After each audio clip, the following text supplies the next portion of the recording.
कहानी की शुरुआत में हमें एक सुनसान रोड पर गाड़ी चलती हुई दिखाई देती है और उसी रोड पर एक और गाड़ी रुकी हुई थी। उस गाड़ी के अंदर एक लड़की जैंग बैठी थी। वो अपने मंगेतर किम से बात कर रही थी, जो नेशनल इंटेलिजेंस सर्विस का एजेंट है। वो अभी भी अपनी ड्यूटी पर था, इसलिए किम मजबूरन उसे मना कर देता है कि मैं अभी वहाँ नहीं आ सकता। जैंग उसे बताती है कि मैं यहाँ सुनसान जगह पर फंस चुकी हूँ और मेरे आसपास दूर दूर तक किसी का नामो निशान तक नहीं है। किम उससे कहता है कि मैंने एक टो ट्रक तुम्हारे पास भिजवा दिया है, वो कुछ ही देर में आने वाला है। वो उसे गाड़ी से बाहर निकलने से मना करता है और गाड़ी के सब दरवाजे बंद रखने के लिए कहता है। इसी दौरान वहाँ एक अजनबी आदमी आता है। वो उसकी मदद करने के लिए कहता है, लेकिन जैंग उसे मना कर देती है और कहती है कि कुछ ही देर में टॉ ट्रक मेरी मदद के लिए आ रहा है, इसीलिए वो चला जाता है। लेकिन काफी देर तक उस आदमी की गाड़ी वहाँ से हिली तक नहीं। ये देखकर उसके अंदर एक डर सा बैठ जाता है, इसलिए वो अपनी गाड़ी स्टार्ट करने लगती है। लेकिन इससे पहले कि वो गाड़ी स्टार्ट करती, तभी वही आदमी उसकी गाड़ी का शीशा तोड़कर उसके सर पर लगातार हथौड़े से मारता है, जिससे वो वहीं पर बेहोश हो जाती है। वो आदमी उसे बेरहमी से घसीटता हुआ वहाँ से ले जाता है। जब जैंग को होश आता है तब उसे पता चलता है कि ये आदमी उसकी जान लेने वाला है। और यहाँ हमें पता चलता है कि ये कोई आम आदमी नहीं है,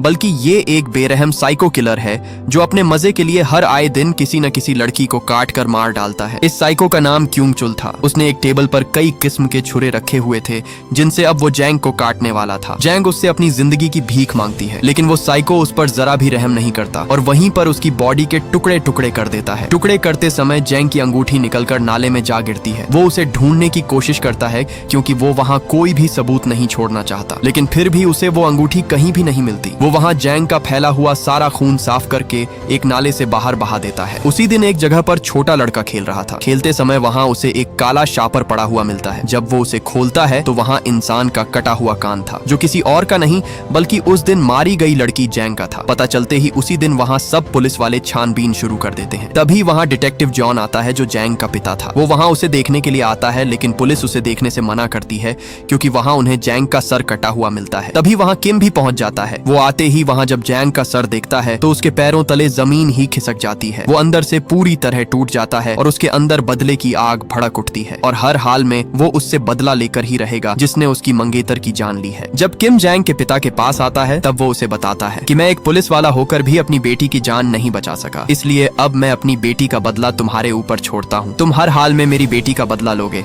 नहीं तो मैं अपनी पूरी जिंदगी खुद को माफ नहीं कर पाऊंगा। इसलिए उसी दिन किम अपने बॉस से पूरे 2 हफ्ते की छुट्टी ले लेता है ताकि वो उसे तड़पा तड़पा कर मार सके जिसने उसकी मंगेतर की जान ली। वो अपने साथी से एक डिवाइस लेता है जिससे आवाज और लोकेशन ट्रैक होती है। पुलिस भी अपनी इन्वेस्टिगेशन करके उसे 4 साइको किलर की लिस्ट देती है। ये सब वो लोग थे जो पहले से ही साइको किलर की लिस्ट में शामिल थे। यहाँ किम इन चारों में से हर एक के अड्डे पर जाकर छापा मारेगा ताकि उसे पता चल सके कि उसकी मंगेतर का कौन कातिल था। उसी रात किम पहले साइको के घर के अंदर घुस जाता है। अंदर आते ही वो उसे बुरी तरह पीट डालता है। किम उसे बांध कर अपनी मंगेतर की गाड़ी की तस्वीर दिखाता है और उससे उसके बारे में पता करता है, लेकिन वो साइको आगे से साफ साफ मना कर देता है कि मैंने इस गाड़ी को आज तक कहीं नहीं देखा। इसलिए किम उसे छोड़कर वहां से चला जाता है और दूसरे किलर का पीछा करने लगता है। वो किलर एक बाइक पर जा रहा था। यहाँ मौके पर ही किम उसकी बाइक को ठोक देता है। इससे पहले कि वो उस पर हमला करता, उससे पहले ही किम उसकी धुलाई कर देता है। किम मोबाइल से उसकी तस्वीर मैच करता है, लेकिन बदकिस्मती से ये एक आम शहरी था। ये वो साइको था ही नहीं जिसे वह ढूंढ रहा है। इसके बाद किम घर आकर तीसरे साइको की तस्वीर देखता है। उसमें उसके चेहरे पर साफ गुस्सा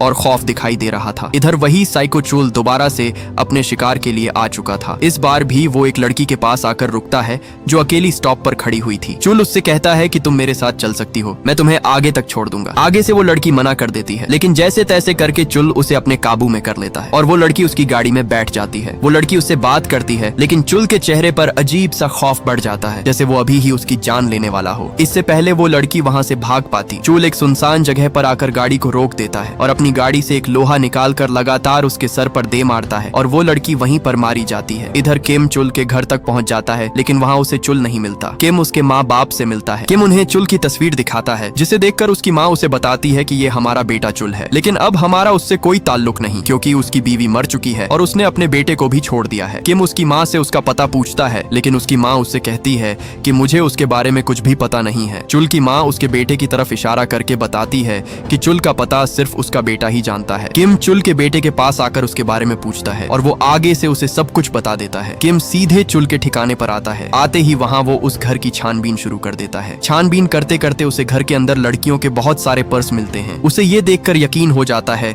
कि सबकी जान के पीछे चुल का ही हाथ है। तभी उसे पीछे एक दरवाजे से कुछ आवाज आती है। जैसे ही वो उस दरवाजे को खोलता है तो उस कमरे के अंदर खून की बारिश हुई पड़ी थी, जिसे देखकर उसके रोंगटे ही खड़े हो जाते हैं, क्योंकि उसे यकीन हो चुका था कि यही वो जगह है जहां चुल ने उसकी मंगेतर के टुकड़े टुकड़े किए हैं। इसी दौरान उसे वहां कोई चमकती हुई चीज नजर आती है। जब वह उसे उठाता है तो वह एक अंगूठी थी। ये वही अंगूठी थी जो उसकी मंगेतर जैंग की थी। ये देखकर किम का दिल अंदर से पूरी तरह टूट जाता है। दूसरी तरफ चुल अपनी बस के साथ एक स्कूल के बाहर खड़ा था। वो कुछ स्कूल लड़कियों को घर छोड़ने जा रहा था। मतलब हर दिन वो लड़कियों को स्कूल से ले जाने के बहाने किसी एक लड़की को अपने जाल में फंसा लेता है। चुल सब लड़कियों को घर छोड़ देता है, लेकिन बस में आखिरी लड़की बच जाती है जो सो रही थी। तब वो उसे अपने जाल में फंसा लेता है और अपनी बस लेकर सीधे अपने अड्डे पर पहुंच जाता है। आते ही चुल ने उस लड़की को एक बड़े से घड़े के अंदर फेंका हुआ था। वो उसे वहां मारने ही वाला था। तभी मौके पर किम पहुंच जाता है। चुल उससे कहता है कि क्या तुम पुलिस वाले हो, लेकिन आगे से किम उसे कोई जवाब नहीं देता। इसलिए वो समझ जाता है कि पुलिस ने उस पर छापा मार दिया है। किम जैसे ही उसे अपने सामने देखता है तो उसका खून अंदर से खौलने लगता है। उसकी आंखों में चुल से बदले की आग भड़कने लगती है। इसी दौरान चुल एक दांतरी लेकर उस पर हमला कर देता है, लेकिन किम भी कोई आम आदमी नहीं था। वो भी उसे आगे से अच्छा खासा पीट डालता है। किम एक पत्थर उठाकर उसे मारने ही वाला था, लेकिन तभी आगे से वो रुक जाता है, क्योंकि वो उसको इतनी आसानी से नहीं मारना चाहता था, बल्कि वो उसे तड़पा तड़पा कर मारेगा। किम वो डिवाइस उसके मुंह के अंदर डाल देता है ताकि वो उसकी हर हरकत को नोट कर सके। किम उसके पास एक लिफाफा छोड़कर वहां से चला जाता है। जब चुल को होश आता है तब वो उस लिफाफे को खोलता है, जिसके अंदर ढेर सारे पैसे थे, जिसे देखकर वो सोचता है कि मैं तो पागल था ही, लेकिन वो भी मुझे पागल ही लग रहा है। इसके बाद चुल वहां से चला जाता है, लेकिन उस बेचारे को क्या पता कि अब उसकी मौत का खेल शुरू हो चुका है। चुल रोड पर खड़ा होकर किसी लिफ्ट का इंतजार करता है। तभी वहां एक गाड़ी आती है, जिसे रोककर वो उसके अंदर बैठ जाता है। उस गाड़ी की पिछली सीट पर भी एक आदमी था, जिसके चेहरे से साफ पता चल रहा था कि वो भी किसी दरिंदे से कम नहीं। उस गाड़ी का ड्राइवर चुल के मुंह पर लगा खून देखकर हंसता ही जा रहा था, जिसे देख चुल का दिमाग घूम जाता है और वो अपना चाकू निकालकर दोनों को लगातार घोंपता जाता। इससे पहले वो कुछ कर पाते, चुल उन्हें मौके पर ही ढेर कर डालता है। चुल उनकी लाश को ठिकाने लगाने के लिए गाड़ी की डिग्गी खोलता है, लेकिन वहाँ पहले से ही एक लाश पड़ी हुई थी। वो लाश असली गाड़ी के ड्राइवर की थी, जिसे उन दोनों ने मारकर गाड़ी चुरा ली थी। मतलब वो दोनों भी साइको किलर थे। लेकिन चुल आगे से मुस्कुराने लगता है कि मुझसे बड़ा कौन ही साइको होगा। चुल उनकी लाश वहीं फेंक कर वहाँ से निकल जाता है। सुबह चुल सीधा एक डॉक्टर के पास अपने जख्म पर पट्टी कराने के लिए आता है। वहाँ वो एक नर्स को देखता है और देखते ही चुल उसे अपना अगला शिकार चुन लेता है। चुल डॉक्टर को ठिकाने लगाकर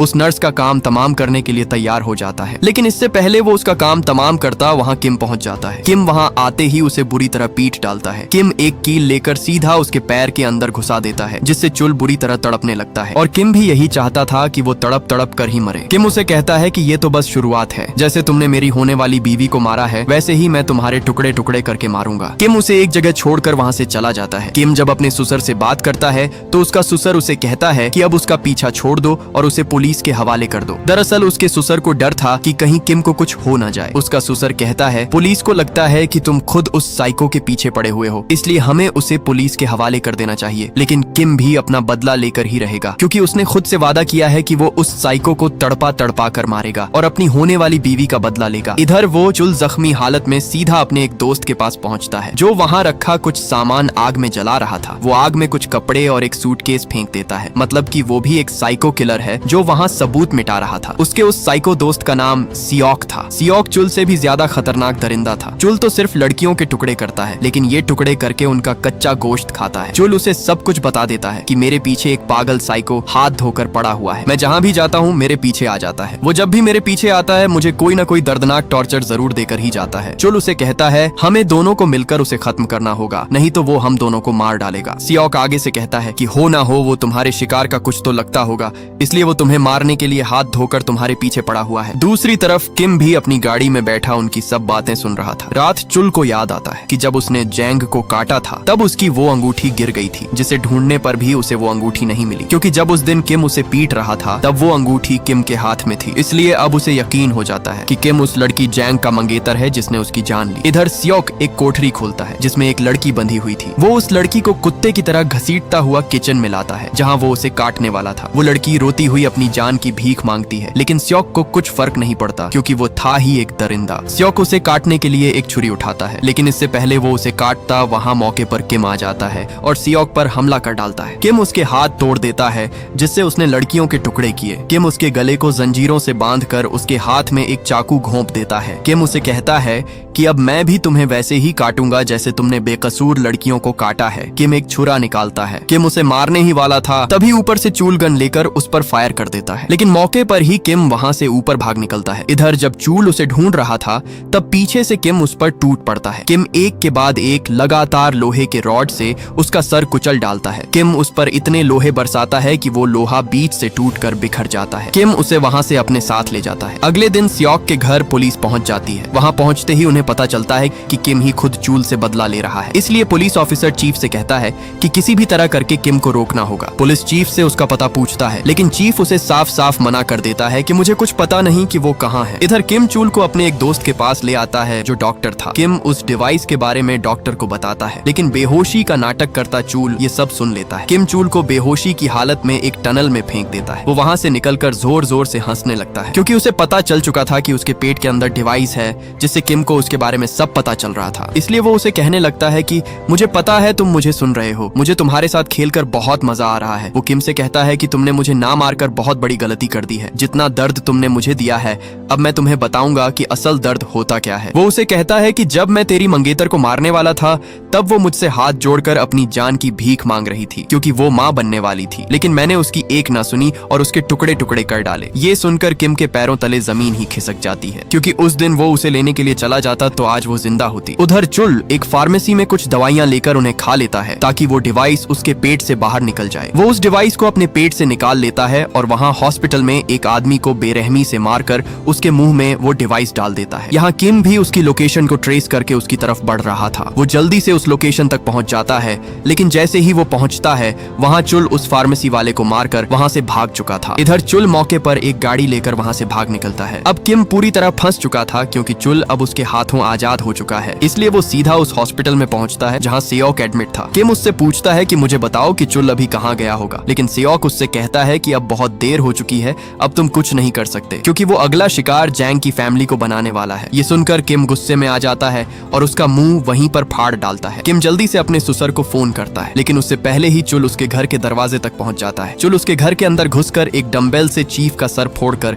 उसे जान से मार डालता है। तभी वहाँ चीफ की छोटी बेटी आ जाती है। वो घर के अंदर तोड़ फोड़ देखकर एकदम से चौंक जाती है। चुल भी उसे छुप कर देख रहा था। जैसे ही वो एक कमरे के दरवाजे के पास आती है, वहाँ चुल उस पर हमला कर देता है। यहाँ किम भी चीफ के घर पहुंच जाता है, लेकिन पुलिस उसे घर के अंदर जाने से मना करती है और वो पुलिस ऑफिसर उस पर गुस्से होकर कहता है कि अगर तुम चुल को हमारे हवाले कर देते तो आज चीफ और उसकी बेटी जिंदा होती। तुम्हारी ही वजह से कई लोगों की जान चली गई। किम जैसे ही घर के अंदर आता है, वहाँ चीफ जिंदा था। उसकी सांसें अभी भी चल रही थीं। चीफ उससे आखिरी बार हाथ मिलाकर कहता है कि मैं अपने आप को माफ नहीं कर पाऊंगा, क्योंकि मैंने अपनी दोनों बेटियां खो दी हैं। ये कहते ही वो चीफ वहीं पर अपना दम तोड़ देता है। इसी दौरान उसे चुल का फोन आता है। वो उसे कहता है कि मैंने कहा था कि तूने मुझसे पंगा लेकर बहुत बड़ी गलती कर दी है। मैंने अपना बदला तुमसे ले लिया है। मैंने तुम्हारे ससुर और उसकी बेटी दोनों को उनके अंजाम तक पहुंचा दिया है और अब मैं अपने आप को पुलिस के हवाले करने जा रहा हूं ताकि तुम मुझे दोबारा से ना पकड़ सको। तभी चुल एक रोड के बीचों बीच अपनी गाड़ी रोक देता है और बाहर निकलकर खुद को सरेंडर कर देता है, लेकिन इससे पहले पुलिस आकर उसे पकड़ती वहाँ किम पहुंच जाता है और चुल को मौके पर ही अपनी गाड़ी के अंदर खींच लेता है। वो चुल को घसीटता हुआ वहाँ से भाग निकलता है। पुलिस उसे पकड़ने की बहुत कोशिश करती है, लेकिन किम उसे वहाँ से भगा कर ले जाता है। किम उसे वहाँ से लेकर सीधा उसके ठिकाने तक पहुँच जाता है। यहाँ किम उसे कहता है कि पहले तो मैंने छोड़ दिया था,